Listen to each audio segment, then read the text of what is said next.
You can have a completely normal BMI, normal cholesterol, normal blood pressure. You can be what your doctor calls healthy, and still be carrying one of the most dangerous substances in the human body right now, wrapped around your liver, your kidneys, your pancreas, your heart. This fat doesn't show in a mirror. It doesn't register on a scale. It doesn't trip a standard blood panel.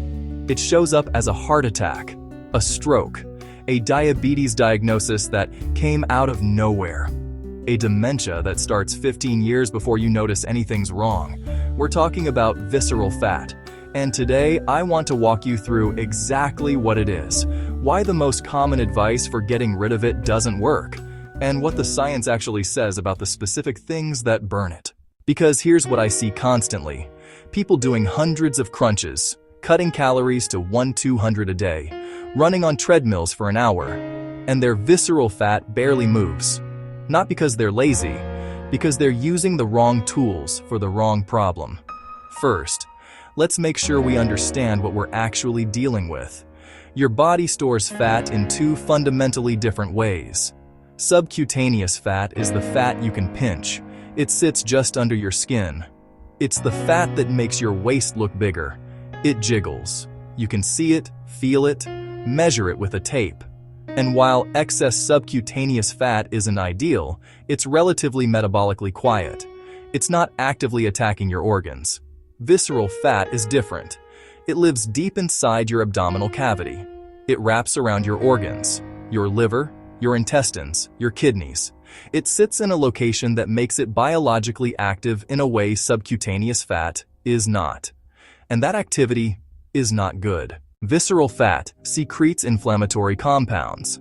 It releases fatty acids directly into your portal vein, which goes straight to your liver, overwhelming the liver's ability to process them. It produces hormones that interfere with insulin signaling, cortisol regulation, and appetite control. It's not just stored energy, it's an active endocrine organ, and it's working against you. Here's the stat that should concern you most. A 2023 study in the journal Obesity found that among adults with a normal BMI, nearly 1 in 4 had visceral fat levels in the high-risk range. They looked thin. Their standard health metrics were normal. They had what researchers call TOFI, thin outside, fat inside. And these individuals had the same cardiovascular risk profile as obese patients, same inflammation markers, same insulin resistance patterns. The fat just wasn't visible. So if you're someone who's not dramatically overweight but still feels like something is off, fatigue, brain fog, blood sugar fluctuations, belly that won't respond to exercise, visceral fat may be the thing nobody's talking to you about. Now let's talk about what drives visceral fat accumulation. Because you can't fix something if you don't understand what's building it. Root cause 1. Chronic cortisol elevation. Cortisol is your primary stress hormone. Short-term cortisol spikes are normal and healthy. Your body designed them for acute threats. But when cortisol stays elevated for weeks and months, from chronic stress, poor sleep, blood sugar crashes, or even overtraining, it tells your body to deposit fat specifically in the visceral region. There are cortisol receptors concentrated around your abdominal organs. High cortisol activates them. Visceral fat grows. Think of it this way. Your body, under chronic stress, is preparing for a long siege. It's hoarding energy close to the organs that need it most, your core. It's a survival response. Your biology hasn't updated to understand that the threat is traffic and email and financial anxiety, not a famine. Root cause 2. Insulin resistance feeding the cycle. Visceral fat and insulin resistance form a vicious loop. Visceral fat releases free fatty acids that impair insulin signaling in the liver. That impairment causes the liver to produce more glucose. The pancreas responds by producing more insulin to compensate. High circulating insulin promotes fat storage, especially in the visceral region, which creates more insulin resistance, which creates more visceral fat. A 2025 meta-analysis published in Metabolic Syndrome and Related Disorders found that people with elevated fasting insulin had visceral fat deposits significantly larger than people with normal insulin, even when total body weight was identical. The issue isn't just how much you're eating, it's what your insulin is doing with what you eat. Root cause 3. Endocrine disruptors. This is the one most people don't know about, and it may be one of the most underestimated drivers of visceral fat accumulation after 45. Chemicals called endocrine disruptors, including BPA found in thermal receipt paper, plastic food containers, and canned food linings, mimic estrogen in your body. They bind to estrogen receptors and activate fat storage programs in the visceral region. They interfere with the hormones that regulate where fat gets deposited. A 2024 analysis of NHANES data found that adults with higher urinary BPA levels had significantly greater visceral fat deposits, independent of calorie intake, physical activity level, and BMI. You could be eating well, exercising, maintaining a healthy weight, and still accumulating visceral fat because of what you're touching, eating out of, and drinking from. The simple analogy: imagine your hormonal system as a lock-and-key mechanism. Endocrine disruptors are fake keys. They fit in the lock but open the wrong doors, including doors that say, "Store fat here," around the organs. Now let's get into what actually burns it. Because this is where conventional wisdom fails people badly. Protocol Step 1. Zone 2 aerobic training, consistently. Of all the exercise modalities studied for visceral fat specifically, sustained moderate intensity aerobic exercise, what researchers call Zone 2, roughly a pace where you can hold a conversation but it's a little uncomfortable, is the most reliably effective at targeting visceral fat.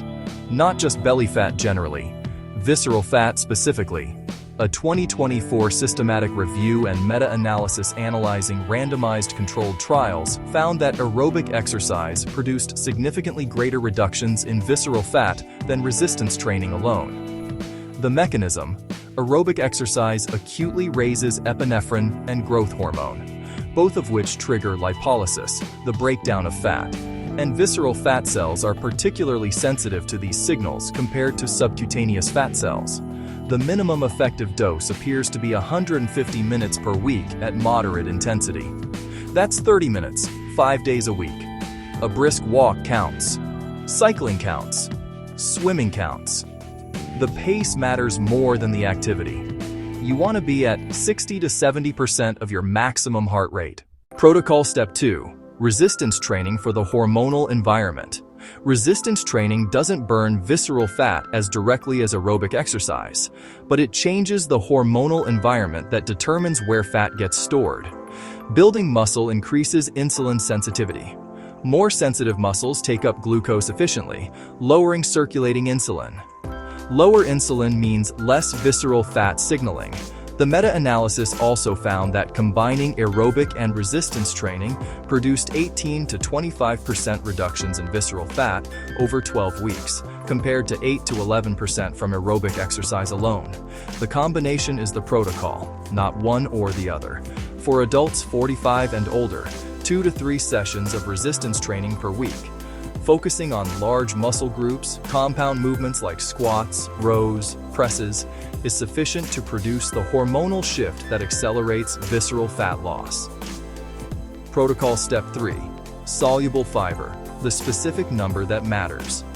Soluble fiber, found in oats, beans, lentils, flaxseed, and certain fruits, forms a gel in your digestive tract that slows glucose absorption, blunts post-meal insulin spikes, and feeds beneficial gut bacteria that regulate inflammation. All 3 of those mechanisms directly reduce visceral fat accumulation. The specific number: a large prospective study found that increasing soluble fiber intake by just 10 grams per day, roughly a half cup of oats, a cup of beans, or 2 tablespoons of ground flaxseed, was associated with a 3.7% lower risk of belly fat gain over time. That's not a massive intake. It's a realistic daily habit. The practical approach: 1 cup of oatmeal in the morning gives you 4 grams. Add 2 tablespoons of ground flaxseed to that and you're at 7 grams. A cup of lentils with lunch adds another 8 grams. You've more than hit your target by noon. Protocol Step 4. Cortisol control. This is non-negotiable. You can eat perfectly, exercise consistently, and hit your fiber targets, and still not move visceral fat if your cortisol is chronically elevated, because cortisol actively overrides the mechanisms you're trying to activate. The most evidence-supported cortisol management tools for visceral fat specifically: 7 to 9 hours of sleep per night. Insufficient sleep raises cortisol by 15 to 37% within 3 nights. Morning sunlight exposure: 10 to 15 minutes of natural light within 30 to 60 minutes of waking anchors your circadian rhythm and lowers baseline cortisol. And diaphragmatic breathing: 5 to 10 minutes of slow, deep breathing activates the parasympathetic nervous system and produces measurable reductions in cortisol within 15 minutes. These aren't lifestyle suggestions. They're physiological levers. Cortisol is the accelerator for visceral fat deposition. Managing it is as important as any exercise or dietary protocol. Now let's talk about the 3 mistakes that keep people stuck. Mistake 1: doing crunches and sit-ups to try to burn belly fat. Spot reduction is a myth that refuses to die. Doing 500 crunches does not burn fat in your abdomen.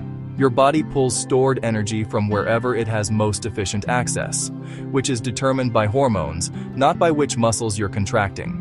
Crunches strengthen your abdominal muscles. They do not mobilize visceral fat. If your cortisol is high and your insulin is high, no amount of core work will move that fat. Mistake 2: aggressive calorie restriction. Cutting calories severely below your maintenance level elevates cortisol. It also can trigger muscle loss, which worsens insulin sensitivity, which exacerbates visceral fat deposition. A moderate calorie deficit of 300 to 500 calories per day, combined with high protein intake to protect muscle mass, is far more effective than aggressive restriction. More is not better when cortisol is the problem. Mistake 3: ignoring sleep because I'll catch up on the weekend. Sleep debt does not work like financial debt.